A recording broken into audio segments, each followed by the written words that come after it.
آداب ناظرین، ایک جہتی خبر نامے میں آپ کا خیر مقدم ہے۔ آپ دیکھ رہے ہیں ایک جہتی خبر نامہ میزبان رؤوف اعظمی کے ساتھ۔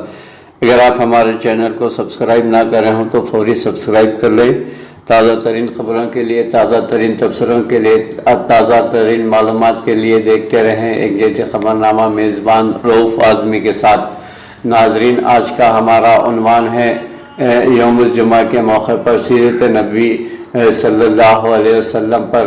ناظرین، پیارے نبی حضرت محمد مصطفیٰ صلی اللہ علیہ وسلم بہت ہی عظیم ہستی ہیں۔ آپ ہی کے نام سے شروع ہوئی ہے یہ کائنات اور آپ ہی کے نام پر ختم ہوگی۔ ناظرین، حضور کا کسی بھی عام انسان کے ساتھ شمار نہیں کیا جا سکتا۔ اللہ کے محبوب اور ہمارے سب سے آخری پیغام پیارے نبی ہی ہیں۔ ان سے ہی ساری دنیا میں مکمل اسلام پھیلا۔ ان کے اخلاق کی جتنی تعریف کی جائے اتنی کم ہے۔ بہرحال ناظرین کی محمد سے وفا، تو نے تو ہم تیرے ہیں، یہ جہاں چیز ہے کیا لوح و قلم تیرے ہے، کہنے والے نے کہہ کر چلا گیا۔ ان کے خوش اخلاقی نے ہی سب کے دلوں کو جیت لیا اور کافر بھی کلمہ پڑھ کر مسلمان ہو گئے۔ ناظرین، پیارے نبی کے آنے سے عرب میں بالکل عرب جگمگا اٹھا، اندھیرے دور ہو گئے اور جہالت ختم ہو گئی اور سارے عرب میں چین و سکون ہو گیا۔ آپ کی سیرت صرف عرب کے لیے ہی نہیں ہے بلکہ پوری دنیا کے لیے مثال ہے۔ آپ بے حد رحم دل تھے۔ اللہ تعالیٰ نے آپ کو دنیا کے ظلم ختم کرنے اور ساری دنیا میں اسلام قائم کرنے کے لیے بھیجا ہے۔ آپ صلی اللہ علیہ وسلم دنیا میں ہر بوڑھے، بچے، جانور سبھی سے محبت کرتے تھے۔ اپنی قوم ہو یا دوسری قوم، اپنا ملک ہو یا کوئی اور ملک، یہاں تک کہ جو لوگ دنیا سے رخصت ہو چکے ہیں ان کی بھی محبت حضور کے دل میں رہتی تھی۔ قرآن مجید میں اللہ تعالیٰ اپنے نبی حضرت محمد مصطفیٰ صلی اللہ علیہ وسلم کے سب سے اعلیٰ درجے کے اخلاق ہونے کے لیے قسم کھا رہا ہے۔ ان کا یہ مقام و مرتبہ ہے کہ خدا خود ان کی تعریف کر رہا ہے۔ ان کی سیرت، ان کی خوش مزاجی، ان کی روزمرہ کی زندگی سے پتہ چلتا ہے۔ ہمارے نبی کریم حضرت محمد مصطفیٰ صلی اللہ علیہ وسلم سچ کے راستے پر چلنے والے تھے۔ جھوٹ زبان پر بھی آیا نہیں کرتا۔ میٹھی زبان بولنے والے تھے جن کا ہر لفظ دشمن کے دل کو بھی پگھلا دے گا۔ بہرحال حضور صلی اللہ علیہ وسلم نے آنے سے عرب میں ہونے والے ظلم مٹنے لگے، عورتوں کو اعلیٰ مقام حاصل ہوا۔ اس کے پہلے جب حضور صلی اللہ علیہ وسلم اس دنیا میں تشریف نہیں لائے تھے تو اس دور میں بیٹیوں کو زندہ دفنایا جاتا تھا۔ ان کے آنے سے ہی یہ دور ختم ہوا۔ اس کی وجہ یہ ہے کہ ان کے اخلاق ہے۔ آپ صلی اللہ علیہ وسلم بچوں سے زیادہ محبت کیا کرتے تھے اور یتیم بچوں سے تو اور بھی زیادہ۔ حضور اکرم صلی اللہ علیہ وسلم نے ساری دنیا کو اسلام کے بارے میں محبت سے سمجھایا، بلکہ بہت ہی نرم مزاجی سے بتایا کہ اللہ ایک ہے اور اللہ کی مانو، وہی دنیا کا مالک ہے، وہی زندہ کرنے والا اور وہی ماننے والا ہے۔ شروع میں تو آپ صلی اللہ علیہ وسلم کی باتیں لوگوں کو سمجھ میں نہیں آئی اور سارے لوگ حضور پر ظلم کرنے لگے، لیکن اللہ کے نبی صلی اللہ علیہ وسلم نے امید نہیں چھوڑی اور ہر ایک شخص کے ساتھ نرمی سے پیش آتے۔ اسی طرح دھیرے دھیرے اسلام مکمل طور پر پھیل گیا۔ ناظرین، آج کا دور ترقی یافتہ دور کہلاتا ہے۔ ہر گوشے زندگی میں نت نئی ایجادات ہو رہی ہیں۔ جدید انکشافات کے سامنے آنے سے عقل دنگ ہے۔ آج دنیا کی دوری ختم ہو چکی ہے۔ ذرائع ابلاغ اور وسائل نقل و حمل نے ترقی کے سالوں اور مہینوں کے کام دنوں اور گھنٹوں اور منٹوں میں ممکن کر دی ہے۔ پہلے کے بالمقابل آج مال و دولت کی کمی بھی نہیں رہی ہے۔ حقیقت میں آج زمین سونا اگل رہی ہے۔ سمندروں نے اپنی تہوں سے ہیرے، موتی اور جواہر پارے اگل رہے ہیں، اور سارے اسباب و وسائل کے باوجود آج لوگوں کو سکون و اطمینانیت حاصل نہیں۔ ایک دائمی بے اطمینانی ہے جو سب پر مسلط ہے، ہر طرف ظلم و ستم کا بازار گرم ہے، آئے دن فسادات اور قتل و غارت گری ہو رہی ہے، نت نئے فتنے جنم لے رہے ہیں، فتنوں کا نہ تھمنے والا سیلاب امٹ چلا آ رہا ہے، جس طرف دیکھیے اختلافات ہی اختلاف ہیں، بین الاقوامی اختلاف، فرقہ واری اختلاف، سیاسی پارٹیوں کا اختلاف، خاندانوں کا اختلاف، گھر اور افراد کا اختلاف، اور نہ جانے کون کون سے اختلاف ہر سو رونما ہو رہے ہیں، ہر آدمی ایک دوسرے سے دوری اختیار کرتا جا رہا ہے، نفرتیں جنم لے رہی ہیں، ہر آدمی ایک دوسرے سے اختلاف منحرف نظر آ رہا ہے، خود غرضی عام ہو رہی ہے، اخلاق اور پاک دامانی کا فقدان ہے، شرافت و امانت ناپید ہو رہی ہے، امن و آشتی اور سکون و عافیت مفقود ہوتی چلی جا رہی ہے۔ کون سی ایسی برائی ہے جس کا تصور کیا جائے اور معاشرے میں موجود نہیں؟ زنا اور شرک، شراب نوشی عام ہے، سود اور سودی کاروبار ہر گھر میں پہنچ چکا ہے، جوا اور سٹہ بازی کی نئی شکلیں اختیار کی جا رہی ہیں، دختر کشی کہ نئی اصطلاح میں اس کو نسل کشی کا دور کہیں۔ آج کے اس دور کو کون سا دور کہیں؟ فتنوں کا دور، گناہوں کا دور، بے حیائی اور بے لگامی کا دور، خود سری اور خود غرضی کا دور، شیطانی دور، یاجوجی یا ماجوجی دور۔ کچھ سمجھ میں نہیں آتا کہ عصر حاضر کو کیا نام دیا جائے۔ دور حاضر اور جاہلیت کی طرف تیزی سے رواں دواں ہیں، بلکہ بعض لحاظ سے اس سے بھی آگے جا چکا ہے۔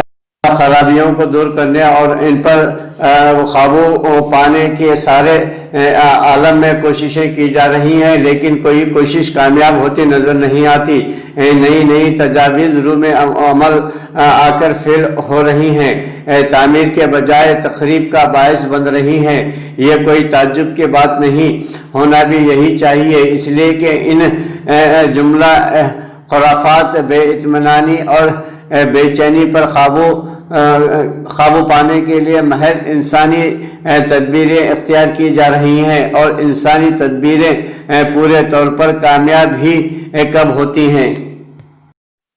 ناظرین، عصر حاضر کے مذہبی اختلافات میں سیرت نبوی صلی اللہ علیہ وسلم کی رہنمائی ضروری ہے۔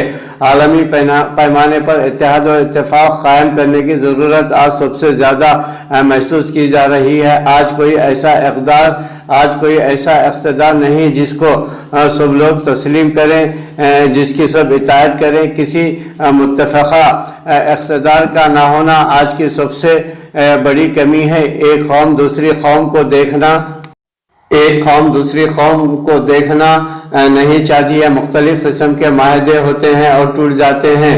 ان کے حل کے لیے اگر یہ سوچا جائے کہ کسی ایک انسان کی حاکمیت پر سارے لوگ متفق ہو جائیں، ہر ایک اس کی اتباع کریں، تو ایسا فطری طور پر ناممکن ہے، اس لیے کہ آج ہر قوم دوسری قوم کی مخالف بنی ہوئی ہے۔ تو جس انسان کا بھی انتخاب ہوگا وہ کسی ایک قوم کا فرد ہوگا۔ اس ایک پر اگر اتفاق سے اپنی قوم متفق ہو گئی تو دوسری قوام کو متفق کرنا آسان نہیں۔ پھر یہ کہ انسان نفسانی اغراض اور اس ادارے میں قوم کی نمائندگی زیادہ ہوگی، وہ ادارہ اس کے لیے بازیچے اطفال بن کر رہ جائے گا۔ وہ اس کی آڑ میں اپنے الو سیدھا کرنے میں مشغول و مصروف رہیں گے۔ دنیا میں جتنے ادارے عالمی پیمانے پر قائم ہوئے ان سب کا حال یہی ہوا ہے۔ آج اس کی واضح مثال عالمی تقسیم اقوام متحدہ ہے۔